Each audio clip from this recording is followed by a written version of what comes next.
Alô! Um programa especial com apresentação e música. Parabéns, Corme Antunes, uma produção coletiva. Pulando a Cerca, dia 11 de dezembro de 2009. Pulando a Cerca é uma grande homenagem à população brasileira que pula a cerca diariamente há 509 anos. É um programa totalmente inusitado, não tem pauta, não tem roteiro. O apresentador, eu tive AVC e continuo apresentando o programa, o único no mundo. E daí é legal. Senhoras e senhores, pulando a cerca, a vida é como o circo, o espetáculo está dentro. E que coisa legal, né? E aqui não tem pauta, não tem roteiro, nada é combinado com a vida. Pular a cerca é superar os obstáculos da visibilidade. E todo mundo pode ter visibilidade no pulando a cerca. Então, o nosso convidado de hoje é o gostosíssimo, simpaticíssimo, bonitíssimo, muito hermosíssimo e simpaticíssimo e culturalíssimo, ilustríssimo. Vamos chamar aqui o Jorge Carpio. Jorge Carpio, pula a cerca. Vem aqui, pula a cerca. Olá! Muito obrigado. Olá. Muito obrigado, Daniel. Tá nervoso? Muito obrigado. Tá nervoso? Fez xixi? O quê? Você estava nervoso? Não, absolutamente não. Fez xixi? Tranquilamente. Que legal. Então, Jorge Carpio. Jorge Carpio, você é advogado. Você está morando no Brasil há quanto tempo? 49 anos. 49. O Jorge Carpio veio da Bolívia. Da Bolívia, o país irmão do Brasil, do lado. Legal. Por que você veio para o Brasil? Porque havia na época o convênio cultural entre Brasil e Bolívia. E havia então um intercâmbio cultural entre os estudantes bolivianos e estudantes brasileiros. Estudantes bolivianos vinham estudar nas universidades brasileiras e estudantes brasileiros iam à Bolívia estudar nas universidades bolivianas. E você ficou aqui? Fiquei até 64 na Universidade Federal do Rio de Janeiro, na Faculdade de Economia. Quando acontece o golpe militar de 64, período em que abandono a faculdade por segurança própria e não retorno mais, a não ser depois de 15, 16 anos, numa faculdade particular para estudar direito, já não mais economia, e sim direito.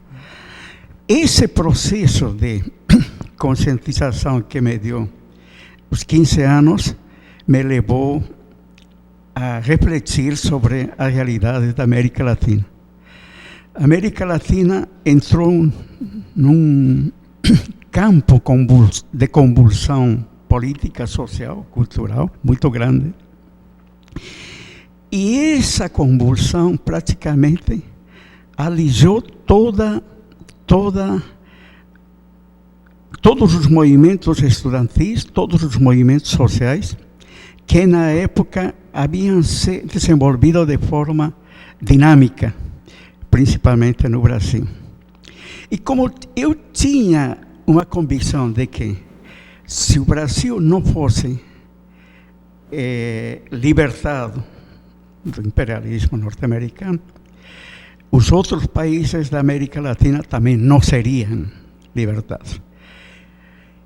E eu tive que ficar aqui lutando, praticamente em condições adversas, sem poder praticamente fazer nada que pudesse resultar em algo concreto. Bom, em 1967, na Bolívia, ocorre a intervenção da guerrilha com Che Guevara. Che Guevara praticamente coloca a Bolívia no palanque internacional e mobiliza todas as forças sociais, reativa outra vez os movimentos sociais no continente latino-americano e no mundo. Dessa forma, a Bolívia praticamente se torna, a partir de então, um celeiro de um processo cultural muito grande, de conscientização das massas populares, principalmente dos mineiros, que eram uma força bastante poderosa nas minas, na Bolívia. E essa participação dos mineiros vai em contra do império e da oligarquia, que outra vez retoma o poder em 1964, em novembro de 64. A partir de 64 há uma sucessão de golpes militares na Bolívia e golpes militares na América Latina. E é por isso que até 2005, na Bolívia, a Bolívia era praticamente nada, empobreceu de uma maneira estúpida. Bolívia, com todos os recursos naturais que tinha, não conseguiu sequer alimentar seu povo com algum desses recursos que haviam sido negociados, vendidos para as multinacionais. Em 2005, Evo Morales consegue a vitória. Só um momentinho. Essa história da Bolívia é a história de muito golpe militar, um atrás do outro, por vezes terrível. Mas 2005 teve um fenômeno, o Evo Morales, que você vai agora tentar explicar como boliviano para nós o que é o Evo Morales. Tem muitas dúvidas na mídia. O Evo Morales é ruim, o Evo Morales é bom, é uma coisa controversa, muita opinião e desopinião. Então, esse Pulando a Cerca é uma oportunidade de a gente aprender uma versão, o que é o Evo Morales, que é um índio cocareiro, parece com você, parece um pouquinho você, o Evo Morales. E a ascensão da cultura indígena versus a cultura branca deu um grande problema. E o movimento imperialista recuou. E o que o Evo Morales, a pergunta que eu faço é o seguinte: o que é o Evo Morales para a Bolívia hoje? Bom, em primeiro lugar, a Bolívia tem 10 milhões de habitantes, 60% é de indígenas, 20% de mestiços e 10% americanos, afro-bolivianos, y 10% de brancos. Evo Morales representa o extrato do povo boliviano, desse 60%, 80% de descendência indígena. Evo Morales consigue se concientizar en el Chapare quando é deslocado do altiplano para a selva. E lá com os sindicalistas mineiros que haviam sido desplazados para el Chapare, Evo Morales aprende com eles a organizar-se politicamente, social e culturalmente, e dessa forma constitui o instrumento político da soberania dos povos, instrumento este que lhe daria condições de pleitear a presidência da República. Em 2005, de uma maneira estrondosa, revolucionária, consegue uma vitória de 54% em eleições livres, diretas, democráticas, assumir o poder, não diria o poder, mas o governo na época. Ô Jorge, o Evo Morales já tinha concorrido antes. E eu sei que a Constituição boliviana, que é muito autoritária, dava o poder dos senadores e deputados a escolher entre os 3 primeiros colocados quem seria o presidente da República. O Evo Morales já tinha ganhado uma vez e não foi escolhido, e estava em primeiro lugar, não é? Aí ele foi de novo e ganhou a maioria absoluta, aí não podia ter a escolha do 3, que é uma coisa totalmente autoritária. O cara tem o primeiro lugar e não leva, porque ela é índio. E continuou fazendo a eleição seguinte, espetacularmente, dando um golpe constitucional, ganhou maioria absoluta e foi eleito presidente da República. Não tinha contestação. Isso é uma coisa fantástica. Realmente. A sabedoria popular versus o autoritarismo. Estou errado na minha análise?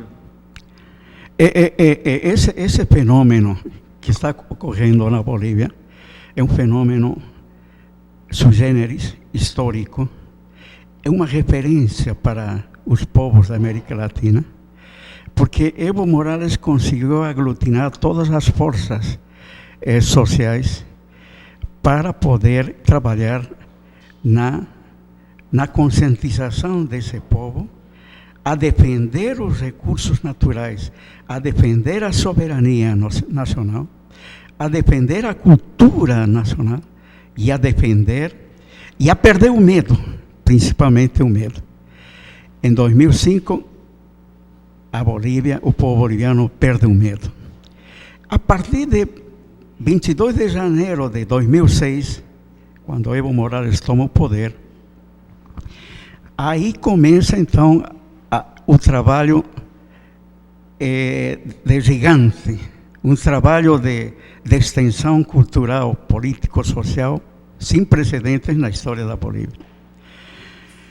Esse processo de conscientização do povo boliviano, que depois adquiriria ressonância internacional, porque a manifestação e o reconhecimento do mundo inteiro, a ascensão de um indígena ao poder na Bolívia, lhe permite nacionalizar os hidrocarburos, lhe permite desenvolver a cultura, abolindo o analfabetismo.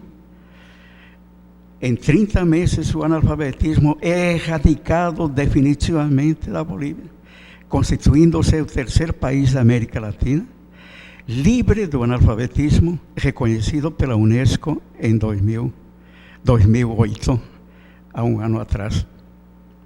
Outra dos logros, das conquistas de Evo Morales e o MAS, Movimento ao Socialismo, é a participação do povo em todas as esferas, em todas as classes sociais, para conquistar agora, em 2009, um novo mandato. Mas antes disso, ele consegue aprovar a nova Constituição Política do Estado, que se chama o Estado Plurinacional.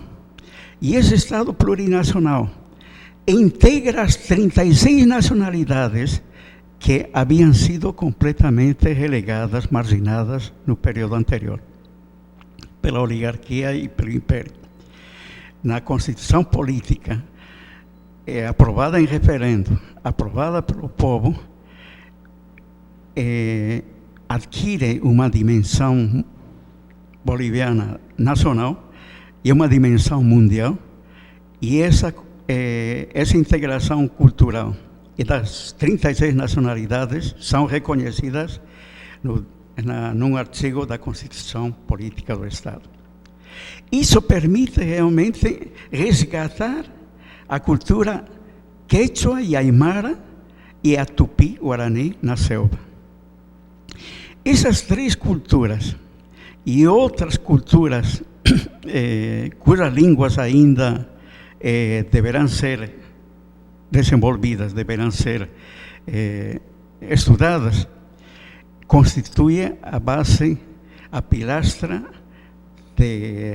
do desenvolvimento cultural da Bolívia. Por outra parte, se funda 3 universidades indígenas em La Paz, Cochabamba e Santa Cruz. As 3 universidades indígenas resgatarão toda a cultura, toda a memória indígena de um povo que milenarmente havia sido explorado, vilipendiado e oprimido. Esses povos andinos, quechua e aimara, que hoje constituem a maioria no Estado boliviano, desenvolvem uma política de conscientização que o mundo inteiro está admirado, porque, na realidade, em pouco tempo amadureceu, tomou consciência desse processo. Por outra parte, Evo Morales não só se dedica a esse aspecto político, como também o aspecto social. Com a nacionalização dos hidrocarburos e do gás e da mineria, consegue dar o bono do idoso.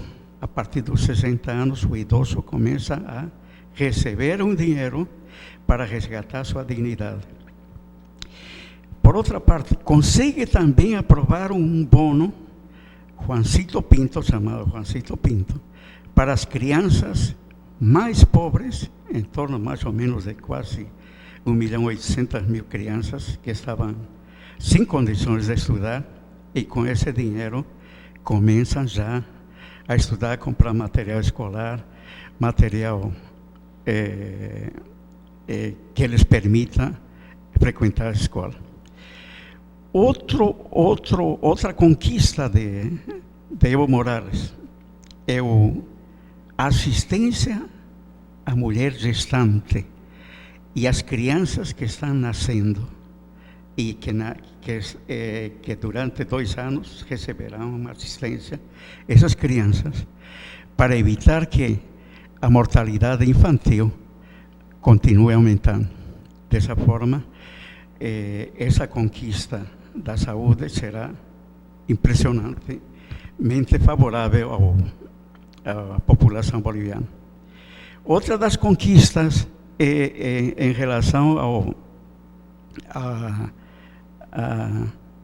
diria, ao trabalho no campo. No campo todos começa a tecnificar-se o campo. esse trabalho rudimentar é substituído pelas máquinas, pelos tratores, implementos agrícolas. Por outra parte, a reforma agrária, que não existia na Bolívia, começa a existir agora com a distribuição de terras saneadas a todos os camponeses e a todo boliviano que queira trabalhar no campo. Hoje, praticamente, mais de 1 milhão de hectares foram distribuídos e saneados a todos os trabalhadores do campo. Por isso, o plano de industrialização dos próximos 5 anos em relação ao carbonato de lítio, que a Bolívia tem no Salar de Uyuni 12.000 quilômetros quadrados de reserva desse minério. Fora isso, deverá ser desenvolvido também a industrialização do gás e do petróleo. A industrialização da agropecuária. A educação como um todo está sendo reformulada. Existem mais de 7.000 estudantes no exterior se preparando para voltar ao país, a fim de que esses profissionais consigam desenvolver a atividade industrial, cultural, em todos os quadrantes da Bolívia. Esses estudantes estão distribuídos no mundo inteiro, principalmente em Cuba e Venezuela. Outra conquista importante que se consegue é que mais de 400.000 pessoas adquirem a visão pelo Plano Milagro. Esse Plano Milagro é algo fantástico. Gratuitamente, os médicos cubanos conseguem desenvolver esse trabalho e mais de 20 milhões de consultas em todo o povo boliviano e gratuitamente são realizadas. Na realidade, na saúde, na educação, Bolívia consegue um avanço significativo. É por isso que Evo Morales consegue mais de 63% no pleito de 2009. E essa conquista eleitoral tem um fundamento real, concreto, em que pouco a pouco vai desejando, vai eliminando as forças opositoras da oligarquia. Possivelmente Santa Cruz, Beni, Pando, que ainda mantém um relativo poder, no mês de abril, com as eleições para as prefeituras, deverão ser também conquistadas pelo povo boliviano. Mas, Jorge, recentemente, esse ano talvez, tinha uma grande convulsão na Bolívia, que alguns departamentos queriam tomar o poder. O que é isso aí? Bem, o ano passado, no mês de setembro, exatamente 11 de setembro, o dia que mataram Allende, o dia 11 de setembro, da Torre Gêmea. Esse dia lhe dão o golpe a Evo Morales. Mas é um golpe que, felizmente, é develado a tempo. Mais tarde,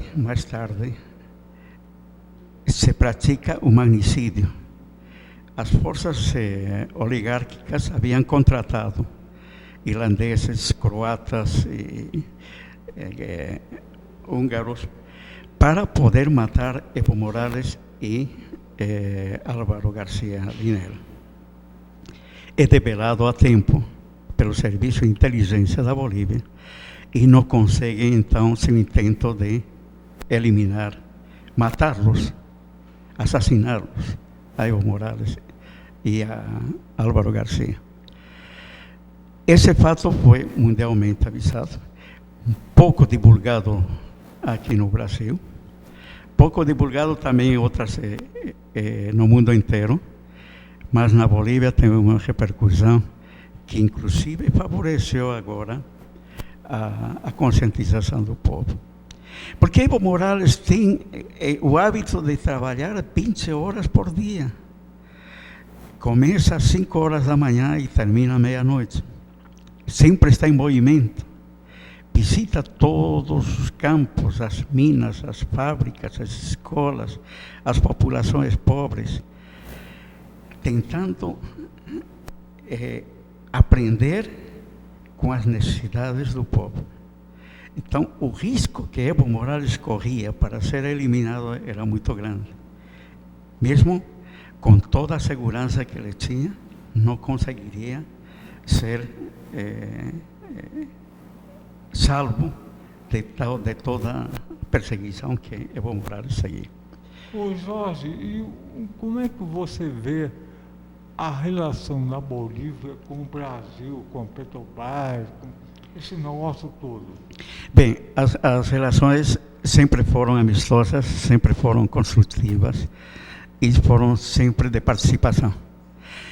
Evo Morales conseguiu a simpatia de Lula e o Lula praticamente ajudou a Evo Morales. Hoje, a Unasul se deve a Lula, Evo Morales, Hugo Chávez, a Cristina Kirchner da Argentina, a Bachelet do Chile. A Unasul é a garantia da estabilidade econômica, social e política da América Latina. Tanto que Evo Morales, o governo de Evo Morales, doou 470 hectares para a sede da Unasul, das Nações, da União das Nações Sul-Americanas. Então, as relações com o Brasil estão realmente maravilhosas. O Jorge Carpo, como você diria, qual é o sentimento atual do boliviano? Sorridente, feliz, conquistador, porque estava muito tempo abaixo, mal, e o Evo Morales conseguiu dar uma alegria ao povo boliviano. É isso mesmo? Isso mesmo. Levantou a dignidade, a autoestima. Hoje o boliviano se sente realmente boliviano e consegue a simpatia de todos. Você parece com você, está feliz, satisfeito. Há algum tempo atrás você diria, eu sou boliviano, não está com nada, que é isso? Agora está com a cabeça em pé, satisfeito, é isso mesmo. É isso mesmo, isso mesmo. Quando o povo boliviano perde o medo, levanta a dignidade e levanta a autoestima. E com esses fatores, realmente, levanta tudo, levanta tudo. Levanta tudo. Oh, tem que levantar tudo. Ué, até a tesão, ué. O Evo Morales levantou a tesão da Bolívia. Foi. Ué, e não é quando é importante levantar a tesão pela dignidade, democracia. Isso é uma tesão. Parece você satisfeito, feliz. Um minuto, acabou. Então, olha só, parabéns à Bolívia, que é o irmão, um dos irmãos sul-americanos. Quando um vai, todo mundo vai. Quando um não vai para todo mundo. É legal. Então, o Jorge Carpo, vamos terminar aqui o Pulando a Cerca, o alto astral da Bolívia. Vamos cantar 1, 2, 3, Pulando a Cerca com vocês, cantando. Como é que é a música da Bolívia? Como é que é? A música Bolívia, o hino nacional? Não. Uma música da Bolívia cantando 1, 2, 3, Pulando a Cerca, com ritmo boliviano. Ah, sim. 1, 2, 3, cantando Outra vez. 1, 2, 3, cantando pelo povo. 1, 2, 3, cantando por Evo Morales. 1, 2, 3, cantando para poder continuar lutando. Então, 1, 2, 3, cantando para a Bolívia, para vocês. 1, 2, 3, acabou.